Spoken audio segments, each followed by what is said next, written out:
This is Things Police See, First-Hand Accounts, with your host, Steve Gold.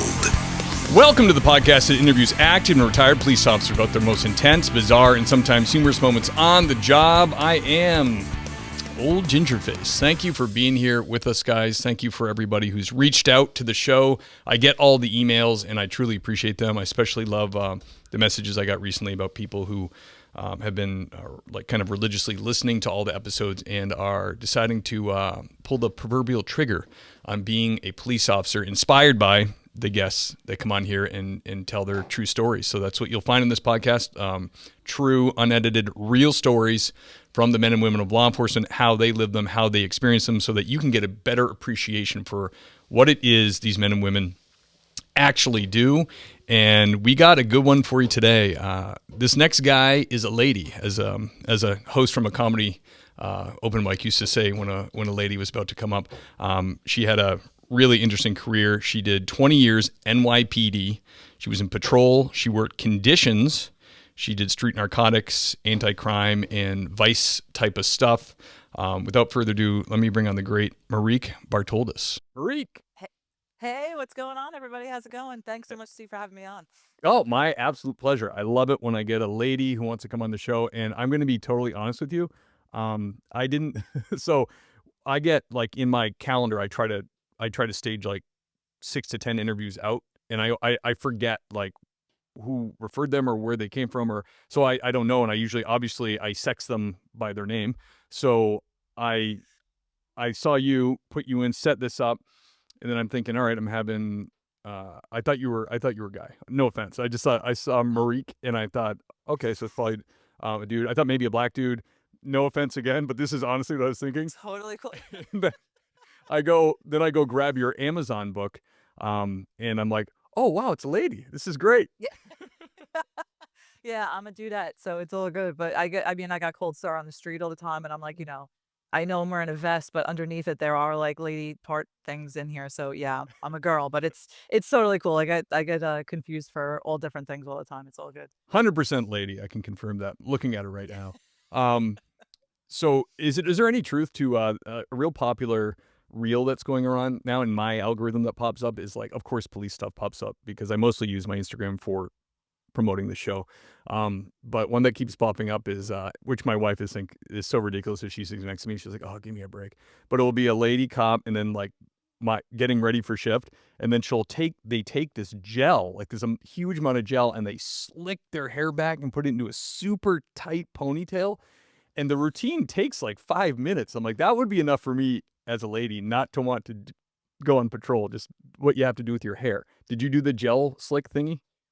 A friend of mine at work actually gave me the coconut oil tip, which kind of slicks it back because you Okay.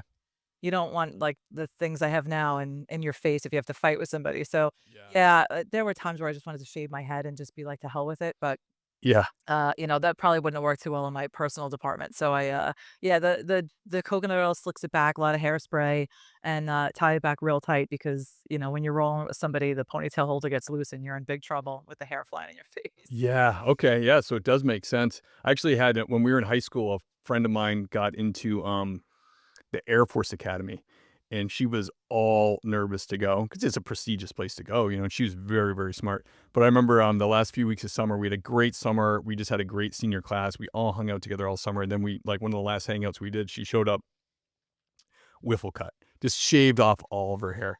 And it was like, we were like, just thinking like G.I. Jane, like, oh my gosh. And our thought, of course, was like, well, I get it. Like, it makes sense for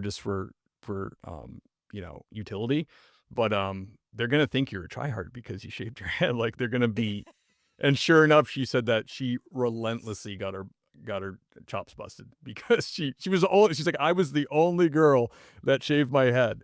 I'm like, yeah, that's what's going to happen if you do that. Cause they were allowed, I think, to have shoulder length, Yeah, but I bet it saved her a lot of time and aggravation. So it was probably Oh the yeah. pill busting is totally worth it. Worth the I would be all about that because it just makes it so much easier. The hair is just a pain in the ass. Oh, it's such a pain in the ass. I mean, women's hair is so beautiful and it's like what guys really like, but like you can see it if you've ever, lived with a woman and it's like you want to run out somewhere real quick and they're like, I'm not going to go. And it's because they don't feel their hair. They either have to throw a hat on or throw in a quick ponytail or something. But so there is it is kind of it is a facet of police that we don't have to worry about, and it can be even a ponytail. They could yank it or Yeah, it can be whatever. really disadvantageous. Yeah, Yeah, but you did for it. sure. You did not let your hair inhibit you. You did it 20 years at NYPD, which is so impressive to me. For anybody to do that, like I think police work in those big cities should be like 20 years out, like 80 to 100% of your retirement. Like I don't think that anybody, unless you choose to, I don't think anybody should be forced to work in a major metro department for more than 20 years. To me, it just seems like untenable. I think, a lot of people did do it. The old timers would do like 25, which was rare when I was new, but it's like it's not the years, it's the mileage. Yeah, Because it's like it's just good way to if put it. the hours and the unpredictability and it drains you, and then especially when you have politicians or whatever who don't back you, so you're constantly second guessing everything that you do and stuff. And yeah, it's just it drains on you. So if you want to maybe make that suggestion for my brothers and sisters in blue who have to do 25 years now mandatory before they can actually retire, that would be, start a petition up to help them out because I feel so bad for them because Um, I don't know if I could do 25. Like there's just, I mean, I'm out how many years now? 3 years or whatever. And there's no way I'd be able to be hopping fences and chasing perps right now. I'm like spare parts put together. It's, yeah, you wear those yourself. old injuries just come back Absolutely. to haunt you. Yeah. In Mass, they let them do waivers, and some guys will stay on part-time, and they'll go to, like, 70, and all I can ever think about is what if some 20-year-old dude throws you down? Like an old grandpa. You're like, now your hip's broken and, no thank you. I'm ready to leave now. I've only got, I think, 18 or 19 years. But yeah, hell no. So Yeah. it's funny you say that about big departments, the politicking and, like, the mental warfare. Like, those places are producing, like, influencers, like, the great Sal Greco from NYPD, he he's been come on the show before, and Sal is great because you can just ask him a question and then sit there with your mouth closed for an hour because he's always got something to talk about, and it's always kicking NYPD right in the balls the whole time. He's made, like, a career out of it. Yeah, I'm torn on that though because part of me is like I'm grateful to the NYPD because they provided me with like a pension and health benefits and everything Sure. I have. My husband is my old partner and my everything that I have, good friends that I've had, and plus the experiences. So I'm grateful for the NYPD. But if they got me in on a round table and were like, what can we fix? The list would be like 25 pages long. It would just be like, single space. Like there's just so much nonsense that goes on with it that it, like really affects the morale that, Yeah. it's like you guys got to like unscrew this up. But I guess, there's pros and cons and I don't regret any of it. You just kind of, this is the way that the train is moving and you just kind of get on the train or you're going to get derailed. So Yeah. Yeah, that's a good way to and it's all about the people, right? The people you work with, the yeah. people you meet. Like, there's so many good cops at NYPD, so many good people, and even Sal himself, who is pretty pissed off about the corruption. Speaks fondly of like most of his coworkers. Like that's some of Yeah. the lifelong bonds that you make are in those high stress situations with people you can really count on. There's no way you're not going to bond to them. You know what I mean, and take care of each other. So there's that aspect of it too. I don't think it's not the people. It's a small amount of people that make it kind of gross for everybody. Yeah, and it's a shame too because the people who are involved in this whole corruption, embarrassment, scandal that is, disgusting. They're the ones like at the top. Yeah. They're in like the puzzle palace of the police headquarters down there, where not every good idea goes there to die. But the people like that are on the street, like the guys that I work with, I mean, the stuff that you go through with them is like, the ball busting and the laughs and the hard times and the good times. I feel bad for regular society that the people who don't go into police or even like the fire department or whatever, like when your life is on the line and you build that bond between other people, the regular people don't have that. And I almost feel bad for them Yeah. 'cause you're missing out on something that you just can't really describe. It's more than like a husband-wife thing. It's just like, when I was in trouble, you came and saved my ass, and there's no repaying that. It's just, I'll be there for you, and, there's no breaking that bond.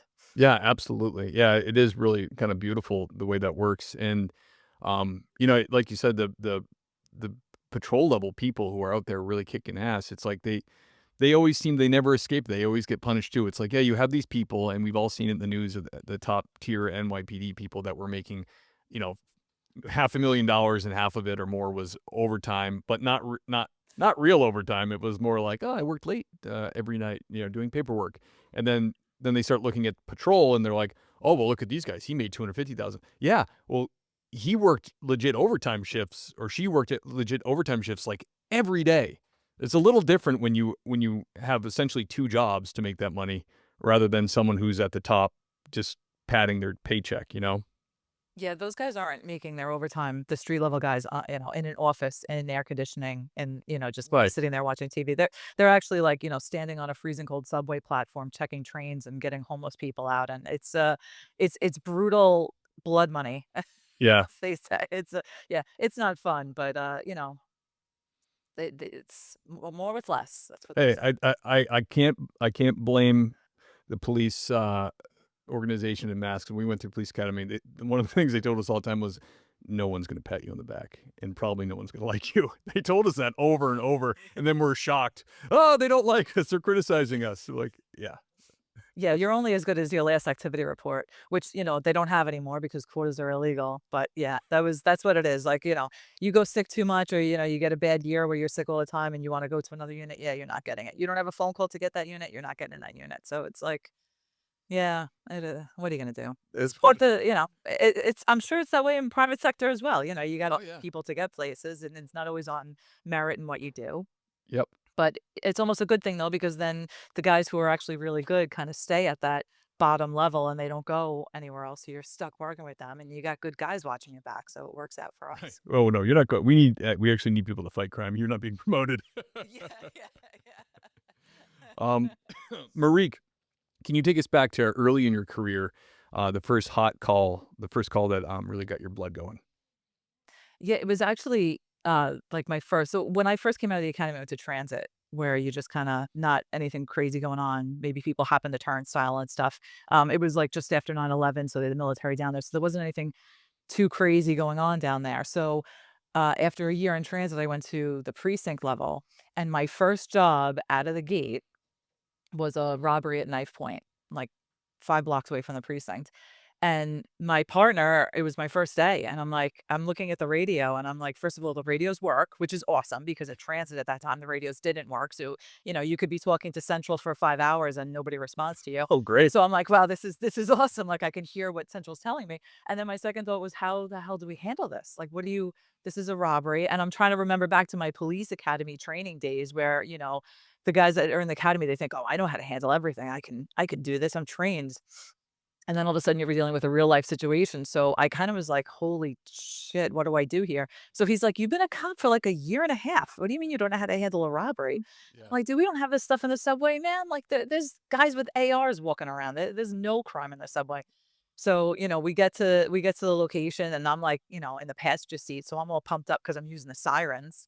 Yeah. Oh, this is like awesome. Like, Finally, it only took a year and a half. Here I am. yeah, like, woo, this is exciting.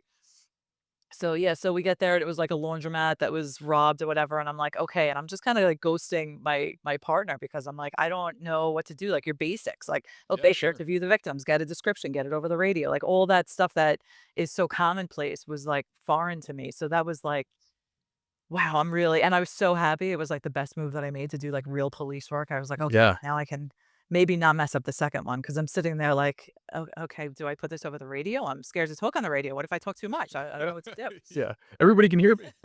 Yeah, yeah, exactly. Like once I click this button, it's on the air. It's going to be recorded. I'm scared. What do I say? Can I say Mel Black? Is that okay to say? I don't Right. know. Yeah. Yeah. Oh my gosh. So many things. Yeah. So yeah, but that was it was good. I don't remember if we caught the guys. I think they were totally in the winds, but the ambulances came and you have to do your aided cards and all that other stuff and you learn the paperwork and it's good because like a lot of people think Queens is a slow borough and for the most part like Queens North might be like slower than the rest, but Queens South where I worked it was a very busy precinct. So it was like nonstop action and you learned quickly. And, you kind of, I mean, in the summertime, you'd be handling 30, 40 jobs in 8.5 hours, just caravanning from one job to the next because it was just off the hook. And it was great. You learned very quickly. So Yeah. that was, I think I handled like 30s in the first week after that. So I was like, okay, I'm seasoned now. I know what I'm doing.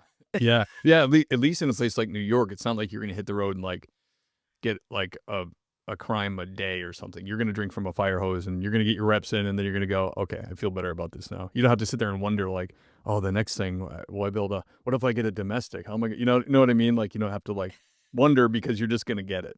It's just going to happen. Yeah, like, I mean, even for like meal, my partner and I, for a while, we didn't even bother taking meal. You get like an hour meal. And we didn't even bother taking it because we love working, or sometimes you wouldn't be able to because there's so many jobs. You're only allowed in the NYPD to take a meal if there's no jobs holding, right? So Oh, if geez. it's a busy night, you're not getting a meal. Like Central can't let you go because there's too many jobs holding. So you'd grab your Chinese food or whatever you could get, and you just sit on the side of the road and scarf it down. It's just So unenjoyable. in between like jobs, yeah. Like, and if you're driving, it's like you just eat while I'm taking the report. So it was like once I retired, it was like, wow, I can actually sit and like eat food. And I realized like I'm still scarfing my food down in preparation for like the next priority that comes over that we got to shoot to. So it was a change of pace for sure. It was nice to slow it down. Yeah, busy, busy. And that's such a good point you made earlier about, I don't think people realize that if you go into a big agency and you stay in one division or section, it's kind of like in the smaller places where like they have a huge exodus and like the court officer has to go back on the road and he's like, goes to a domestic or a B&E and he's like, how do you do this again? And the patrol shows up and kind of, helps them out. That can happen. And if you had sat there for too long, you might have been, I mean, I think it happens to a lot of cops where they get fearful of actually going somewhere else and doing something else because they don't, okay, now I've got 5 years on and all I've done is this. I don't want to be the guy that's got 5 years on and then is caught and looking like I don't know what I'm doing. So they kind of just sit there. I think it happens in the jails too. The guys sometimes stay in the jails rather than hitting patrol in the sheriff's departments because they don't want to. They got their seniority and they don't want to have that painfulness of learning something new or exposing that maybe they have never done Don't know. something. Yeah, and I'm not. I would be feeling that too. Especially now I have years on and there's a little. I've never have too much pride than to hit the books with something like if a weird call or something, especially like a juvenile issue, and you're like, what can and can't do with this? But you get that little ping of pride where you're like, oh, I should know this. You know what I mean?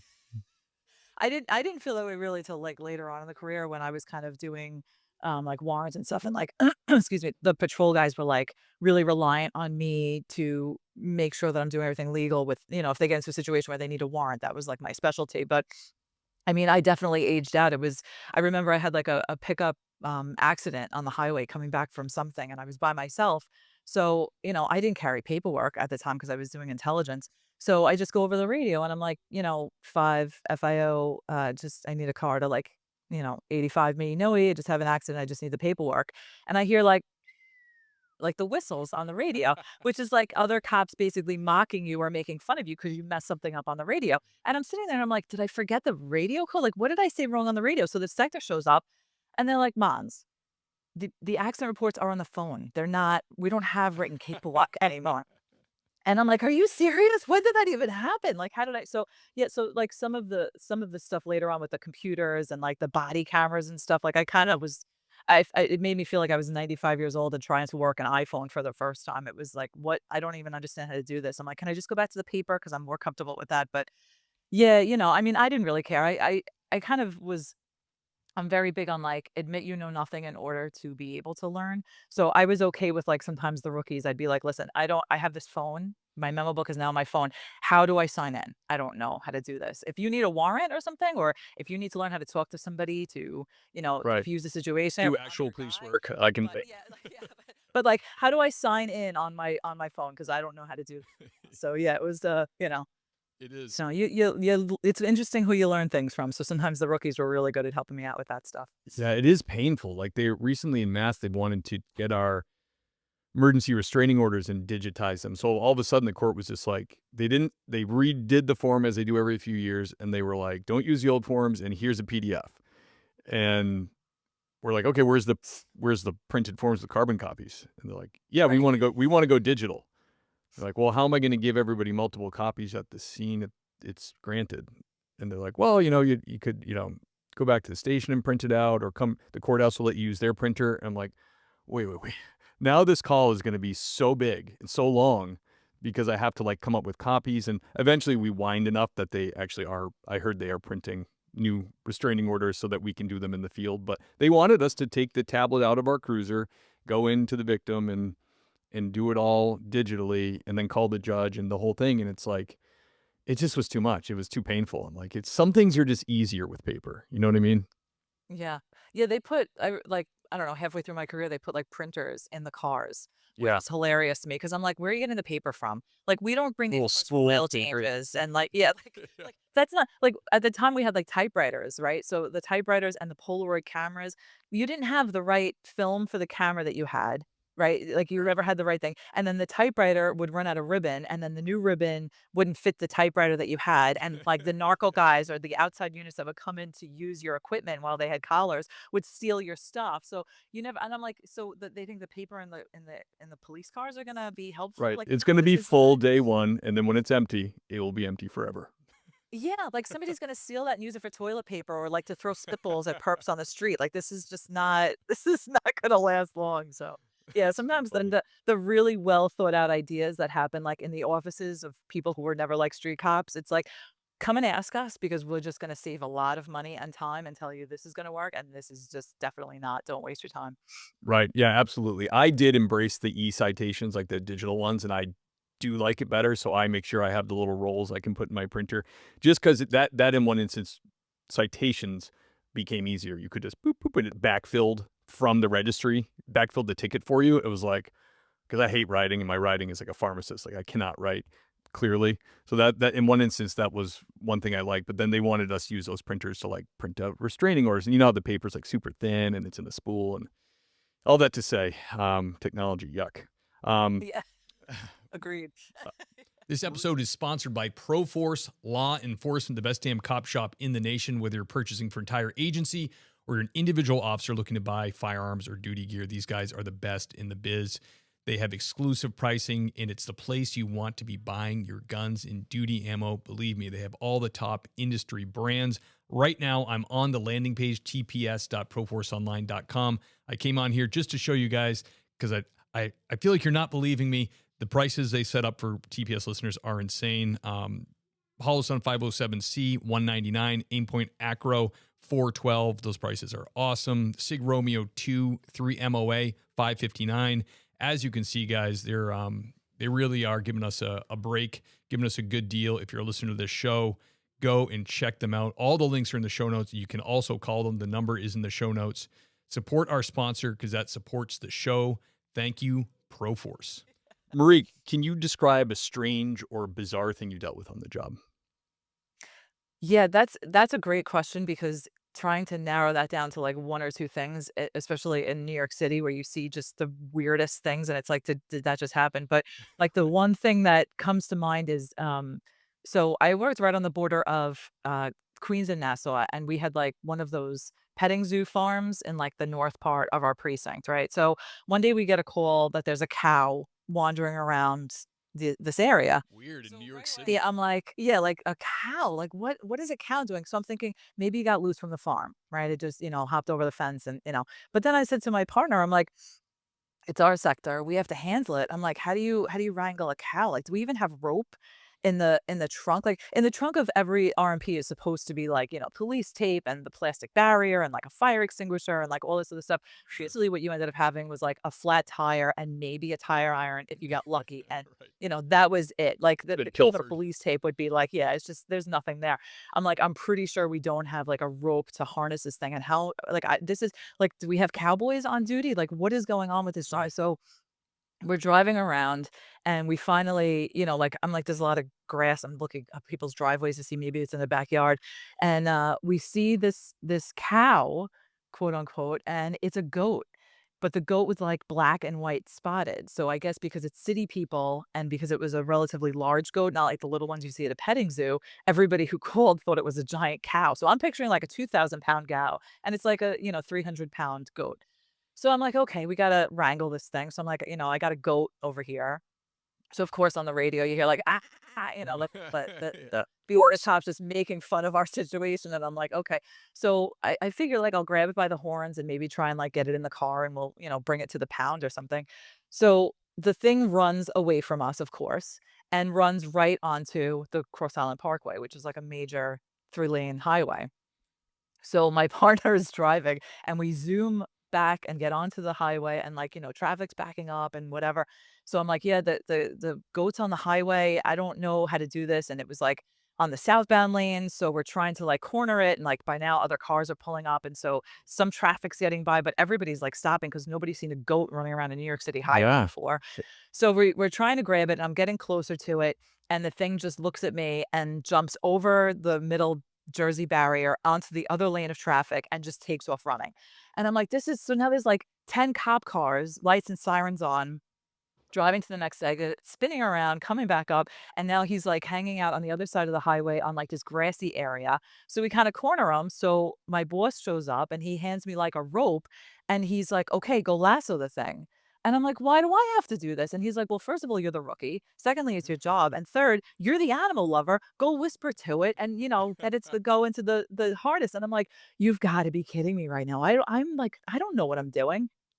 So I'm like, okay, so I'm trying to talk nicely to it, and I'm like, "I'm not gonna hurt you." Like, try like, Yeah. please don't impale me with your horns. So as I'm getting closer to it, and I got the rope, and I'm trying to figure out how I'm gonna do this very quickly. All of a sudden, the thing rears up on 2 legs with, like, pushing its front hooves out like it's gonna start punching with its hooves, bleats loudly, and I am not embarrassed to admit that I screamed because I Oh, figured yeah. I'm gonna get pummeled by, like, a goat's hooves, which I never signed up for, and it, like, takes off running. Every all my other guys, they, like, took off, they, like, backed away. I'm sitting there with, like, this giant goat bleeding over. So brave. Yeah. It's like, "Oh my gosh." So it takes off running, so again, more chasing. It ends up at, like, a school, and it's, like, munching the grass, so I called ESU, and I'm like, "You gotta dart this thing," because I figure they're the only ones who are gonna be able Yeah, you to guys have, like, safely. ASPCA officers, right, or something? We did, and then in 2014, the HPCA got disbanded their police force and gave the job to us. So at the time, we had the HPCA officers, but like there was like 10 for the whole city. They were Oh, just like jeez. you never saw them. So I'm like, okay, we have ESU come, they dart the poor thing. So I'm like, how long until the dart runs out of juice and the thing starts waking up? And they're like, you got about a half an hour. So in traffic, it's gonna take me about 40 minutes to get to where the pound is. So I'm like, "Holy shit." So I'm like, "Go lights sirens." I'm like, "We gotta get to the pound before this thing wakes up and starts taking out my back windows." So we got to the pounds and we brought it in and apparently it had escaped from a slaughterhouse, like a halal slaughterhouse not far away. But Oh. once you dart it, they can't use that meat for human consumption. So the pound was like, yeah, we're already on the phone with a sanctuary upstate that will take the goat or whatever. They'll come and get it. So Oh. hopefully that goat had better days. But yeah, I'm like, why is there a goat wandering around the New York City? This is the strangest thing ever. So yeah. That is so funny. Like, it's so funny that you're there with a bunch of dudes that probably would have no problem running into a shooting, yet you're the only one that's brave enough to deal with a big goat, you know? I'd be the same. Well, I don't even Big know who's animals. brave. Yeah, no, my boss made me. He's like, "Just go and handle this," and I'm It's just like, "Okay." peer pressure and shaming. Do it. Yeah, yeah, yeah. You're the animal lover. Go take care of it. Like, okay, I guess I have to. Oh man. I don't like I not that I don't like, but I'm not like I didn't grow up on a farm with big animals, so like when once in a while we'll get a loose horse or something, I always call for someone who knows how to deal with horses because they can really hurt you. Like we had a sergeant who um was a horse guy, and it was a huge horse, one of those huge black ones, whatever they're called, and he grabbed it and it reared up and pulled him right off his feet, 200-pound dude, and ripped his shoulder. Oh And gosh. after that, and he was out for like 6 months. I'm like, yeah, this isn't like we shouldn't be doing this. Like I don't know. Number one, I'm afraid. And the horse, I feel like every horse I dealt with, it like its eyes widen, and it's like Yes. this guy's as scared as I He am. smells. Yeah, he Yeah. smells the fear on you. Yeah. I'm gonna headbutt this little ginger punk into the woods. I'm like, get me. It's you. You know who shows up? Like a 5'4" local girl that rides horses, and she's like, and the horse just goes with her. I'm like, all right, this was very embarrassing, but take it. Yeah, I'm good. I'm good with that solution. That works for me. Yeah, you gotta like have a tactically retreat and just shoot with a dart gun. That's like the new.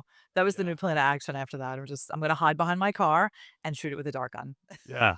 Yeah. Of course, the problem with you is if you put it in your trunk in 2 weeks, it would be gone. Someone else would take Oh, I it. wouldn't even give it that much time. Yeah, forget about it. It's like, you don't leave it. It's funny because we're cops, right? So we don't, commit crimes. But if you leave a piece of equipment out, especially like something that doesn't have your shield number on it, it's gone. It has Yeah. disappeared, or it's like defaced in such a way that you don't ever want to open it up in court or something because it'll be seriously embarrassing that Yeah.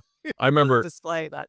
that is true. I think one time I left, I had a Sharps container that was kind of looked like an oversized cigar tube, but tapered on the end. Looked like a little phallic. And I'd had a call and I left it. I had to go through my duty bag and I left it in the roll call room and I came back and there was just penises all over it. I'm like, Yeah. all right, well, I can't use this now because I'm not going to take this out at the scene and be like, oh, it's my penis, thingy. So that was ruined. And then I was told right away when I got hired that you could leave $500 cash back here and no one would touch it. But if you leave your belt Yes. keepers, your flashlight, a pair of handcuffs, it might just disappear. It 'Cause will they'll- disappear. Yeah. Yeah, like they're not going to do like, steal cash, but they will take little gadgets they didn't think to buy with their duty allowance. Yeah, absolutely. It was my pair of handcuffs that I had like from my first time in the academy until like 15 or 16 years on. Somebody transported a perp back for me with my handcuffs on it. And I got back to the precinct. I'm like, where are my cuffs? And they're like, we didn't have your cuffs. And I was like, I'm putting up signs. I'm like, all hell will be unleashed until I find my handcuffs. And I never got them back. I was very upset about that. Those were like my good mojo handcuffs. You gotta stick with like the good Yeah. superstitious stuff of like, okay, I'm never gonna find another collar because I don't have my handcuffs. So thanks. Wow. I had a pair like that too when I went through academy there, you're all into it. So I even bought like graphite powder and put it in and I would just at home I would and I got them like butter. Like you put them on, they were just like and they would just catch they were just so nice. Same thing. I think we did a training or something in service and it involved like felony stops and cuffing. And then before I knew it, like we were all grabbing different cuffs. I grabbed this other pair that was super hard to use and old. I'm like, where the hell are my cuffs? And then everybody just dispersed. I'm like, oh, son of a bitch. It's still on. I knew this would happen. Well, we would do that like during search warrants because everybody, like when I would do search warrants, everybody that was involved, all the cops has to give all the handcuffs to the ESU guys, right? So you would put like, I mean, we had a guy come in and do engravings or whatever. So you would, Nice. because you never had like the serial number. So like mine were engraved with like Mons and whatever. So nobody would steal it. But like one of the lieutenants had his missing. And I titled it like Cuffgate, and I did like the My Cousin Vinny gifs of like, My Cousin Vinny questioning other cops, like, did you have the handcuffs? Like, who's got the handcuffs? And it was, it's like you don't lose somebody's handcuffs. It's like everybody wants theirs back, and it was it's personal. Absolutely. to you. Yeah, 100%. Marie, can you tell us about the most intense or terrifying thing you dealt with on the job? Yeah, that's a hard one. I was never, I mean, I wrote that in the beginning of the book. Like I've never been in an actual shooting, responded to them, whatever, but I've never actually like pulled the trigger of my firearm, luckily. Which is a blessing. Yeah. Yeah, I'm glad that I didn't have to do that. So, I put that right in the beginning. So if that's what you're looking for, just you don't have to waste time. But I think the most scariest I think would be like when your own gets shot. So I was working one time when two of my very good friends, I was typing reports or something. It was like at the beginning of the day, and the radio comes over and I just hear shots fired. And right away I recognize my buddy's voice. And I had worked very closely with those two guys I mean, they were personal friends, but also at work. Like we were constantly in each other's offices. And, they were domestic violence. So I worked very closely with them because they would have guys with guns and we'd have to go and try and get the guns off of the perps. Yep. So, it's really weird. I think like you kind of, even when something happens, you act right away, but there is like a split second of realization hitting like, holy shit, that's my buddy and he's getting shot at. And you hear the gunshots in the Yeah. background. And then I just stand up and I'm like, give me the freaking keys. We're going. Like, let's go. So, I grab my vest, somebody throws me the car keys and we go. And on jobs like that where a cop is calling for help, anybody's in the precinct processing an arrest or, whatever they're doing, the squad guys, everybody just pours out of the precinct and hops into whatever car is running. So I grab our car. My commanding officer jumps in the front seat with me. I got like four guys packed in the back. It was like a little Ford Fusion or something. And I just hit the gas and go. And it was at the furthest part of the precinct that you could possibly get. So So it was like so frustrating because I'm like, and like driving sometimes with lights and sirens on to me was not really always a good thing. Like sometimes I would get to places faster without the lights and sirens because especially on the highway, people will just slam on the brakes when they see lights and just flip it Right. up and not know what to do. So So they do good at rights. like, yeah, like just everybody get out of the way. So I kind of like my method was always going in between the lanes instead of like trying to clear out one lane. I would just go in between the lanes and ride the dotted lines because the cars seemed to move out of the way faster, so I had a line of cops behind me, and we were just flying down there, and my mind was so, like, frazzled. I'm like, the roads were all dead ends at the end of the precinct, and I'm just like, "Get me down there." Like, I know the general area, just get me to that street, and, hearing on the radio, like, "Okay, we gotta set a hospital route out," which is basically, you shut the highways down so that the cops can get to the highway and have a straight shoot just to get to the, hospital, and one was shot in the hand, the other one was shot in the leg, and, as you know, leg shootings can be really good or really bad because if they hit the Yeah. femoral, you're dead in a minute. But usually it's just fatty tissue that it goes through, so you might be okay. So it was, it was it's just it was hard to drive down there, not kill us, and do 1,000 to get to the scene. But when we got there, luckily the other cops had thrown my buddies into their cars and drove them right to the hospital, didn't even wait. Those cops had returned fire and killed the perp, who was the husband of the victim. So what had happened was the victim had come to the precinct and said, she needed to get stuff out of her house or whatever. Yeah. And she wanted a police escort because her husband was violent. He had all these guns and stuff. So we get to the location and I'm like, I see the woman, the victim. She had like hid in the back of the house while the perp came in and just let rounds go at my two buddies and the gunfire ensued.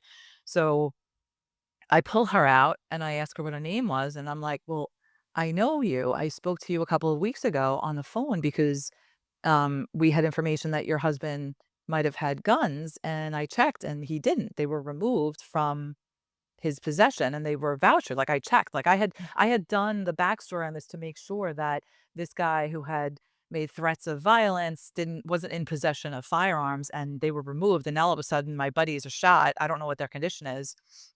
How did he get a gun?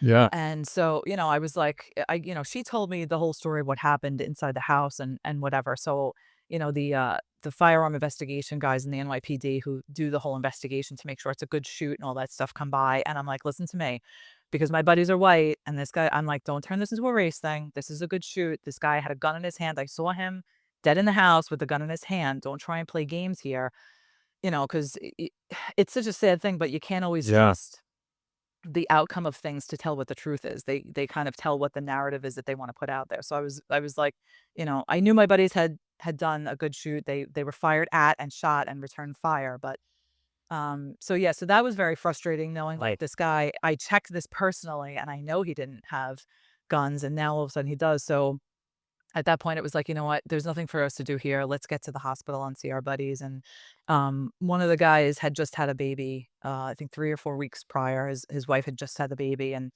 so I see her walking into the hospital in the sea of blue, and I just, I kinda give her a smile, and I'm like, "Just get upstairs, and I'll see you up there." And then the other guy's wife was pregnant with their first kid, I think, and it was like a really, so jobs like that are hard because Yeah. it kinda hits home and it's like, it could happen to any of us at any time. We know we sign up for it. I know that it can happen, but when it actually does happen, it's like, I worked with like I think it was like 7 guys who got shot and 2 of them ended up dying. They were murdered. So it's, that kind of stuff is hard to deal with, but when you're there and you hear your buddies screaming on the radio and it's like I'm at least 7 minutes away from them and 7 minutes is eternity. So Oh, I bet that drive must have killed you. I mean, your it your was heart is like at maximum pounding, and you're just like, I just need to get there. Oh my Yeah, gosh. yeah, and I think the guys that were looking back now, I laugh at it because that's what you have to do, but, like, I used to, like, race I would loved driving, I was, like, race car, I had, like, the Monte Carlo and stuff, and I just Nice. so, like, for me, driving fast and weaving in and out of traffic is, like, my normal method of getting to and from work. But for these guys, they're like, "Okay, there's a female driving. She's crazy, right? We've worked with her for a long time, and she's like, who let her drive the car?" And so I'm pretty sure they definitely shit their pants on the way down there. But, like I always say, you guys want to talk shit, but I get you to where you need to go. And Yeah, hell yeah. so, Yeah, that's yeah. great. It is very scary being not driving in a cop car and going really fast. I always found it to be Like they might be driving, even when I've driven with people that like drove similar as I would, just not being in control. You're kind of like, you kind of straighten your legs and you're like, whoa, whoa, whoa. Yeah, my boss was like pushing on the front of the, like holding on to dear life. And the four guys were so crammed in the back seat that I don't think they were even able to move because they were just stuck in there. So it was it was tough, but they were fine. They ended up being okay, and it was a good ending. Bad guy dead, good guy is alive. But Yeah. that was tough to hear and to Oh, go through. absolutely. Yeah, that's freaky, especially working in a city like that. Even in a big city like that, I'm sure you can, you know, go into shift doing your things and you kind of just forget kind of that can happen. You know what I mean? You just get comfortable, Yeah. maybe a little complacent in your mind about, but then that kind of wakes you up to like, oh, this is New York City. Like we do get shot here, and I know these people. That's a real wake up call too. Yeah, I mean, I couldn't even count how many like police funerals that I've gone to during the course of like my 20-year career and stuff. And it's like, the threat's always there, but this is what you sign up for. You just kind of got to suck it up and not think about it. And I think the good thing is like, when you have time on, you have experience, right? You don't like hesitate. Like when you hesitate, that's when you get dead. And I think the changing of all these laws and the critiquing of these guys and their nice little desks who have never actually got into a fight with anybody, the bullying, it was, they don't even have like dodgeball anymore because it's too violent. And these are the guys that are judging the people that are actually like fighting with perps and deciding if you use excessive force. Like it causes these cops to hesitate, which I think causes more injuries. And like I feel for the guys that are out there now because they just are playing against a game that they're not gonna win. It's Yeah. just a tough spot, but we were lucky. We had good cops there. We got them to the hospital in a fast amount of time. The one guy lost a finger, which, not the middle one, so it's okay. People Right. still give the middle finger, which is good, but yeah, so, but I mean, that's just part of the job. You just kinda gotta deal with it and hope that everybody comes out okay, and just, it kinda hits a lot of you at home though, because you're like, "Man, that could have been me on any one of the number of jobs that I responded to today." Forget about, Yeah. the past 20 years, so. Especially you had contact with the lady. You were involved with her. I mean, definitely could have been you. Um, Oh, I was so angry. I went right to my boss. I'm like, "Listen to me. We're gonna figure this out. Who let him have his guns back?" I was on a warpath for a while after that, because I bet. yeah. Yeah, I mean, that laying that many cops to rest is so brutal. Like I good friend of mine, Ken Roybal, he runs a police applicant podcast. He was an LAPD copper, and he at one point in his career was a chaplain. And I think he was when we were talking about, I think he stopped doing it because of the funerals. It was just like too much, like, and especially having to be the one to be part of the service for them, you know? Yeah. And people realize that these big cities, like, you, like, lose cops, it's not that irregular. Like, it definitely just it's a numbers game. You have that many, what, 8, 10 million people in New York City? I mean, it's gonna happen. So brutal. And to your other point with the hesitancy, that is one of the videos that, like, gives me the biggest cringe when you see the cop or the highway patrolman like running backwards around his car, being chased by a knife, and he has his taser out, shouting commands, and you're like, "This is a gun scenario. Shoot that guy." But you can tell they're worried. You know what I mean? They're Yes. worried that they're gonna like, what are you doing with the taser? Like what are we in England? Like get out get your giddy out and let it bark. Yeah, But yeah. I mean, they give us a gun for a reason. Sometimes you right, have to use it, but I can't watch those videos. My husband watches them a lot, and he's like, "Check this out. This is," and I'm like, "I can't," because the tactics are so horrible, and I get so aggravated, and I'm like, "It's not. I'm not in that job anymore. I can't do anything to help it. It's just, I would try and talk to the rookies when they came to the precinct and be like, "Listen, this is the deal. This is what you got to do. You got to learn how to toss people. You don't want to miss a gun and bring it into the precinct." So I right, would try and help them out, but it's just, the tactics is just like, yeah. man. It's hard to watch, and I'm really no one to talk. I've never really been chased by someone with a knife or anything, but, like, just when you see it, you're like, "I hope I would react differently." I don't know, though. Yeah, Yeah, this is true. Monday morning quarterbacking is very easy. It's true. Yeah, right, but yeah. you know. It's easy and it's fun, so, I don't think it's Yeah. gonna stop. But, hey, I don't have any authority, so it's not like I'm Monday morning quarterbacking you as the deputy chief or something, It's just another Yeah, I'm dude. not looking to take days from you and stuff. I'm just saying, like, maybe we should watch this and not do things the same way next time if this happens to happen. Yeah. Absolutely, absolutely. Marique, can you tell us about, dare I say, heartwarming encounter you had on the job? Yeah, I mean, so like the animals, like the four-legged critters that, you rescue throughout your career, which I'm sure every precinct does. That always comes to mind, like, the freezing cold night where we're driving around and the streets are covered with ice and my partner sees a, 6-month-old kitten Oh, covered in maggots and fleas and, his eyes are crusted over and, we grab him and bring him some food and somebody from the precinct takes him home. Like those are always good stories, but I think Yeah. like the one that I think, because I think, like, when I try and talk about cops, we're very, like, callous, right? We laugh. I mean, I was just laughing about 2 of my buddies who were shot, right? Like Right. A lot of dark humor. like Yeah. yeah, there's a lot of, like, so people kind of look at us like, "Wow, you're really inappropriate, and I don't think you should be laughing about that." But I think, to try and show our more human side, we had a job in my precinct where this kid, who had gone to school, he basically was like a success story out of the ghetto. He grew up in a rough neighborhood. He went to school. He did well. He was going to college. COVID shut down the colleges. He came back home. He got a job in the meantime. He goes into a bodega to grab, a sandwich and stuff before his shift started. And some punk who was just looking to start a fight, he bumps into him accidentally. He's like, and the guy starts a fist fight with him. And so he was a football player. He was in shape. He was winning the fist fight. So unfortunately for him, the bad guy had a gun and shot him right in the stomach. ooh. So yeah, so like anybody who knows about stomach wounds, like if you get shot in the stomach, you have about a half an hour to make it to the hospital before you eventually bleed out internally. But it also like it bounces around in there a lot and like messes up your intestines and stuff. So this guy was just he needed a lot of blood. He was in a lot of trouble. And for some reason, I don't know why. I felt for this kid because I felt like, he could have taken the easy path and slung crack on the corner just like everybody else does and, ended out of jail. But he like worked hard to get out of the situation he was in and he was going to make something of himself. And now he finds himself in a hospital bed fighting for his life because he was winning a fist fight and a coward was like, well, I'm going to, one up you. Yeah. So I called the blood center in New York and I was like, can I donate blood if like our blood type matches? And they were like, well, we don't give direct donations, but you can have a blood drive in his honor. So I said, okay, well, let's do it. My commanding officer at the time, she was probably one of the best bosses I ever worked for. I have to get her permission to host it in the precinct. She's like, do what you need. You need anything, you let me know. Go for it. I love the idea.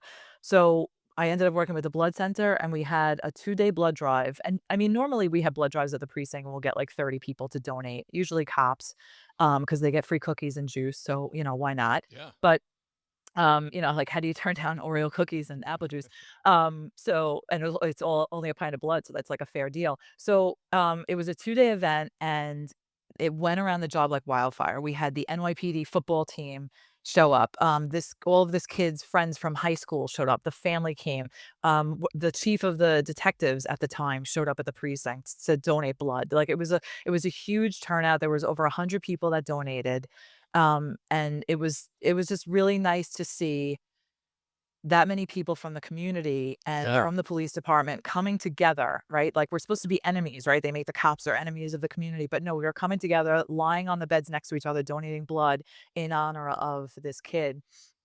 And it was a nice thing to see when all things come together like that. Yeah. That's amazing. I don't think people would ever fathom that a bunch of New York City cops would do that for someone. Just not that they No. just because of the um most city cops, you like you said, figure are callous. They hate people. They're sick of it, and we get it. Yeah.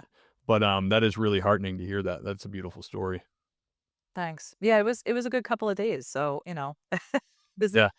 Lot of blood, so, and every pint saves 3 lives, so it was like, you save like 300 lives right there, so it was good, so That's awesome. cheers to the kid. My dad is a person that always gives blood, and I don't know. I've only done it a few times, like once in high school, and another time, but like to the point where like he came, our first child, my daughter Nora was hospitalized for like 6 weeks when she was born in the NICU, and my dad Oh and mom gosh. came to visit, and he's like, "Oh, blood drive."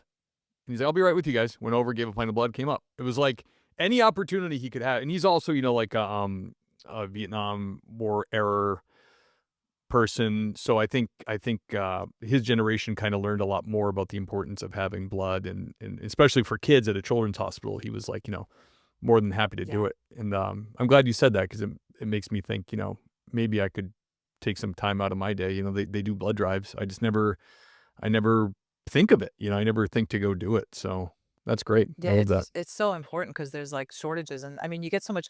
Like the last time I donated blood, I got like 2 pairs of socks, like nice socks, and a T-shirt and a $20 gift card. Like they give Oh, so much wow. stuff away because they're so desperate for blood supply that the state like provides them Oh, funding and stuff to do this. So it's such a sad state our society's in. Like, we I need know. a big screen TV. We just need to find the blood to save these kids. I It's guess. funny you say like the Vietnam too, because when 9/11 happened, I was working right on the border of Queens and Nassau, and so one of the guys that I work with was a Vietnam veteran. So his first thing was like, "Okay, let's go. We got to go donate blood." So right away, like after the towers fell, we went and drove to donate blood, and that was like my first experience of like I didn't even know this was a thing of people like donating Yeah. blood so that there's a blood supply because like for cops, I think we're more aware of it because we are, we're prone to get holes in us. So we kind of are aware, Right. like you need blood when you go to the hospital. But for everyday people, like you can get into a car accident.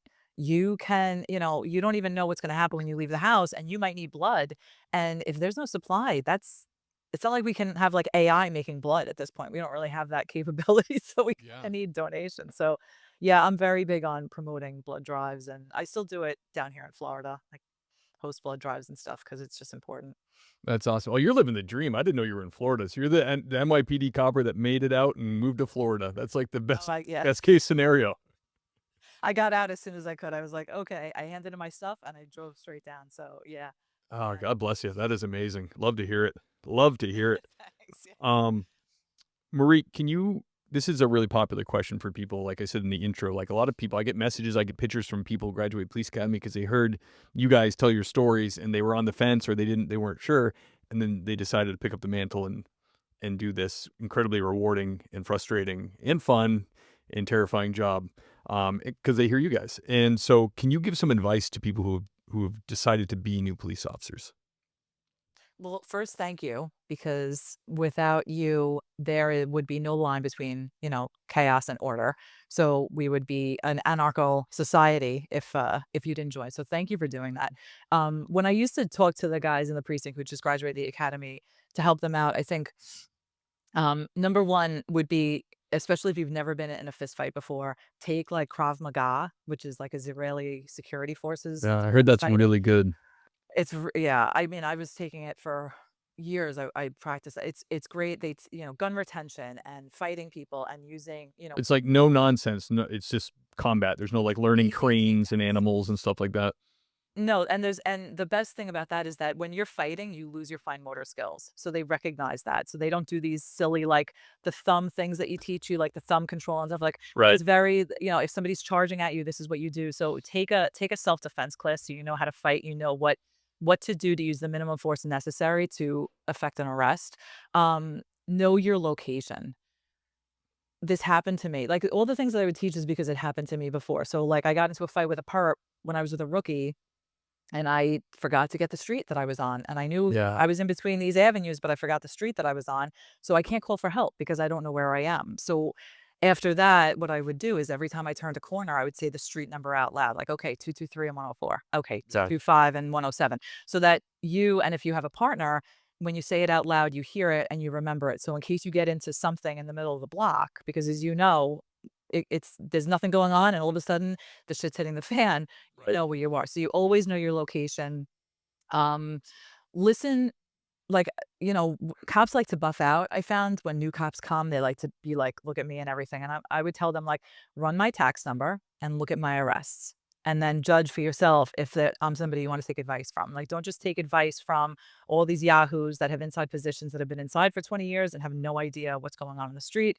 Know who you're getting advice from, and then get the advice from people who know what they're doing, especially if it's like legal stuff, processing arrests. Make sure you fill out your paperwork correctly because in New York City, I don't know how it is in other jurisdictions, but you're going to make an arrest today and you're not going to go to court for it for 2 years or longer. So you're not going to remember anything. So make sure you document everything on vouchers. Write down where you got the stuff from. Write down it was in his right front pocket. It was in his left back pocket.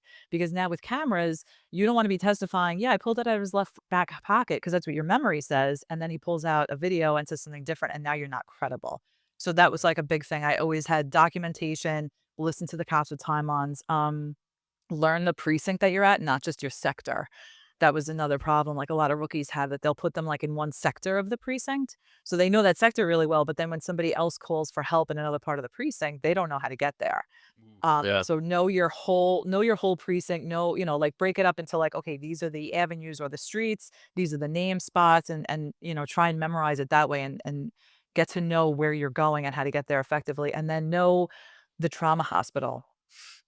Like there's hospitals and then there's the trauma hospitals that are going to handle it if you or somebody else gets shot. So you can throw them in the car and get to, like, we had, I think, 2 trauma hospitals within a certain amount of driving distance in the precinct. We had a lot of regular hospitals, but there were just the 2 trauma. So know where your trauma hospitals are and know your fastest route to get there if you need to get there from wherever you happen to be where you work. I think once you get that kind of stuff down, I feel like maybe, and then learn how to talk to people. Keep your head out of your phone, situational awareness, that whole thing, which is kind of lost. But You do see a lot of yeah, cops, like, you go by, they're parked on the curb, and they're just like, yeah, head in the they phone. just, I mean, that's especially in a You're city. I seeing mean, you that. can definitely get popped in the back of the head pretty easily when you're just not looking up at all. The scrolling is terrible. I do it myself, but I try to be aware of that. But it does sucks you right in. Like your peripheral vision, everything goes away, and you're just like, I'm watching a lady gel her hair before shift. Yeah.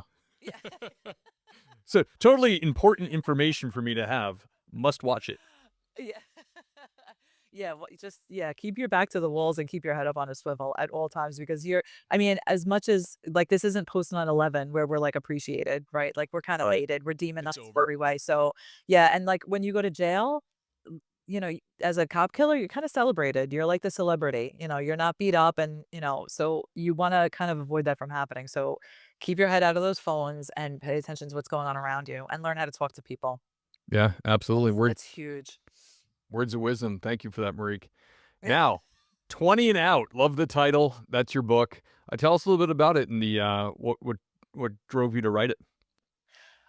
So my daughter was always asking me like stories from being a cop, and as you know, it's not really appropriate. She's like 8, 9 years old. I'm like, I don't have any stories for you. Like I slipped on brains today at work. I almost fell on the street. Like this. Isn't that nice, sweetie? Yeah. Yeah, mommy tried to tourniquet a guy who was bleeding out all over the place, and yeah, I think he died. So, so I said I will write a book for you. I'll write it out, and then when it's appropriate for you to read it, you can read it. So, I started compiling it, and it ended up being like 400 pages. So I'm like, well, I spent a year writing it, so let me get a title on it, and then it just kind of went from there. But for the guys who were cops, know 20 and out is like the mantra of NYPD cops, where it's you do 20 years and you get your pension and you retire.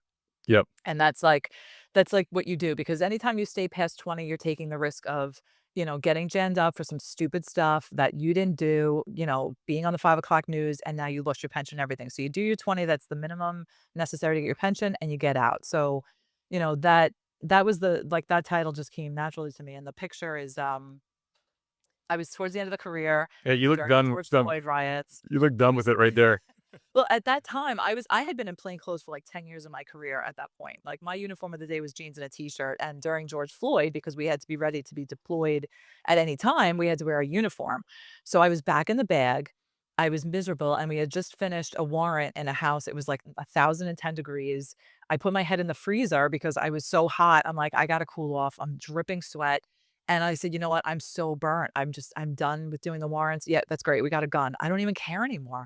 And I went outside, and I was basically, I mean, the picture on the cover is me like airing out my armpits, and I'm grabbing my chapstick, which it was so hot. My chapstick had actually melted in the pocket of my work pants.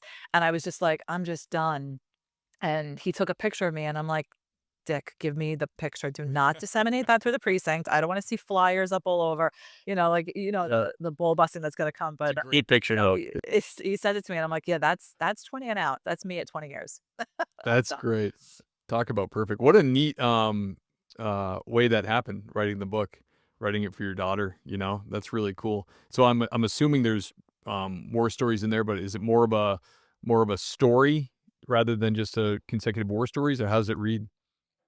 yeah, I mean, it bounces around different parts, different times of my career, but it's basically like all short stories. So it's, each story is like maybe 4 pages or something. So it's good if you don't have time. And yeah, you can just, you're on the subway getting to work, and you can just read it and go. But it's some of it I touched on, like, usually funny stuff. Self-deprivation is really big in there, making fun of all the mistakes that I made as a cop and the stupid Yeah. shit that I did. But then, I mean, I talk about when my two buddies got shot and some other heavy stuff that's a little emotional, but I mean, that's part of being a cop, right? And we're not all jerks. Absolutely. We Yeah. we have feelings. They're buried really, really deep, but we do have feelings. Yes. Well, it's doing really well on Amazon. So Thank you. congratulations. Yeah. You got it. Thank you You so much. got another one in you, or is this a one and done? Yeah, I thought it was, but then, you start talking to old buddies and they call you up and then, even for you probably like you're driving around or you hear something and then it'll bring back a memory of a job that you went to. So I started compiling again. So I think I'm gonna start writing another book. So it's fun. Awesome. Yeah. You know what? I recently interviewed a guy who wrote a book, and it's doing really well. And know what he did? He got in his car, and of course he still lives near his where he patrolled, and he drove around the city, and he wrote, because he did like 30 plus years in, I think it was LAPD. I think it was Barry Tellis, and he just wrote down notes. Because when you drive around your old stomping grounds, you'll be like, oh, there was a hanging there, bad accident there, or that's where this happened. That's where we picked up a sick kitten. You know what I mean? It all like rushes back to him, and he's like, it was so valuable. He's like, I just drove around, and I was like, oh my gosh, I have so many experiences to share. So if you're ever looking for that, if you ever visit NYPD, just drive around the old stomping grounds. It's a good idea. Yeah, that's a good thing and a bad thing though, because like I worked in the same place for such a long time that all the perps got to know me. And they were like, at the end of the career, they actually knew like I was retiring. And like a couple of the gang guys that I used to deal with all the time, they're like, yo, Mons, why are you on the street? You're about to retire. Like, go inside. And they were like, we'll roll a blunt and smoke with you when you retire. And I'm like, cool guys, thanks. I appreciate that. So yeah, that's a good idea though. I like that idea. That's awesome. I used to know a detective, and she said the same thing. She said, I think she did 30 years, but she's like, and I won't name her, but she said, year 30, retiring, rolling up a fatty. That's what she used to say all the time. I have not yet smoked weed. I won't do it. It's not my Yeah. thing, I but don't like it. yeah, it's like I don't know. I just I don't want to be lazy and dumb. It's hard enough to fight the brain cells dying at my age. So it's like, okay, I'm gonna Yeah. not speed up that process, but I'm not a big fan, and I guess it affects everybody differently. But like in college, I tried it, and I never liked it. I never liked how it made me feel. It always made me feel like out of control, and I'm just sensitive. I was like, I just didn't like it. And honestly, when I run into somebody who's like in their 40s or 50s at the convenience store, and I'm grabbing a drink, and they smell like pot, I'm always in my mind like, what a loser.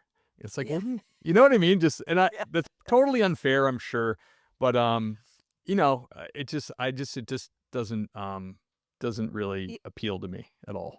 Yeah, it's like a reckless 18-year-old thing to do. If you're Yeah, 40 years well, old I'm and being drinking like naughty. stale weed, it's like get over yourself. If you jump out of a plane with a parachute attached to your back, if you need a thrill, like Yeah. this is just embarrassing. But it was a nice gesture. I appreciate it if they're watching. Thanks, guys. Right, yeah. Out, but Thanks, Brickle. Thanks. yeah, Yeah. it's illegal in Florida, so I'm gonna pass on that one. You don't want to be one of Go to those jail. the lady that grabs a Slurpee and gets into her 1999 Accord reeking of weed and listening to the Dead and drives off. Like, cool, man. My life is killer.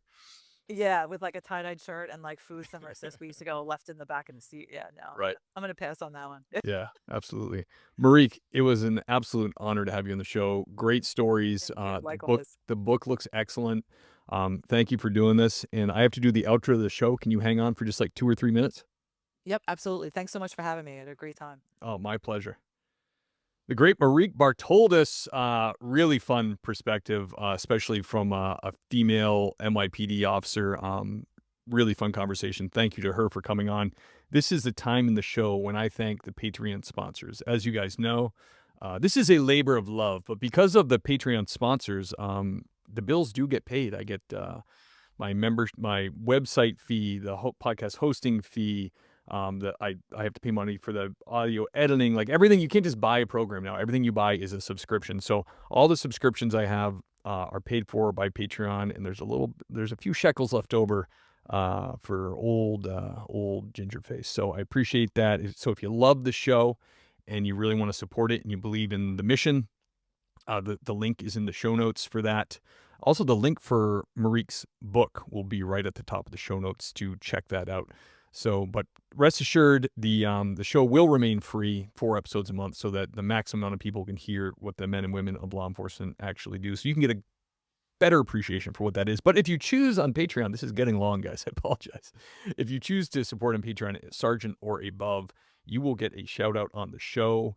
Who I'm talking about, Lieutenants First, the great and powerful Andy Figs, Lieutenant Kyle Roberts, Michael Roach of Roach Machines AI Solutions. Check him out. The great Thomas Connell, lieutenant level. Now the sergeants. Adam Alexander, Adam McMahon, Adam Mihal, Ben Peters, ladies and gentlemen. Bentley Barnett, Brad Thompson, Dan Carlson from Burley Boards, incredible woodworker. Check him out. Sherry Finch, thank you, madam. Clark LaCup, Dave Elman, Dennis Carrasquillo, ladies and gentlemen. Doug and Kelly Newman, love you guys. Hope you're enjoying Wyoming. Dylan Mosher, Elliot Sykes, everybody. Gary Steiner, George Carey Otis, thank you, sir. Greg Gadboy, James Rose, Jason Labrie, everybody. Jason Lau, John Jordan, John Shoemaker, John and Eric Kate. Love you guys. See you at church. Lauren Stimson, Lane Campbell, the handsome Lane Campbell, Lisa Gano, Iceman from Motor Cop Chronicles. Check out his podcast. Nancy Hammond, Nick Adams, Paul Maloney, Raymond Arsenal, everybody. Richard Tolles, keep on trucking, brother. Stay safe out there. The great Sasha McNabb, Scott Young, Sean Clifford, Seth Wright, Sheriff Ronald Long, thank you, sir. Tammy Walsh, holding it down at dispatch. Tony Fahey, everybody. William Jim Song, this Deputy William Jim Song to you. Thank you very much. Zachary Pleat and George Tessier. Love you, buddy. See you at church, guys. The list is getting long, and I truly appreciate it when I see somebody join Patreon. It is amazing and awesome, and I appreciate it. So I love you guys, and I'll see you next week.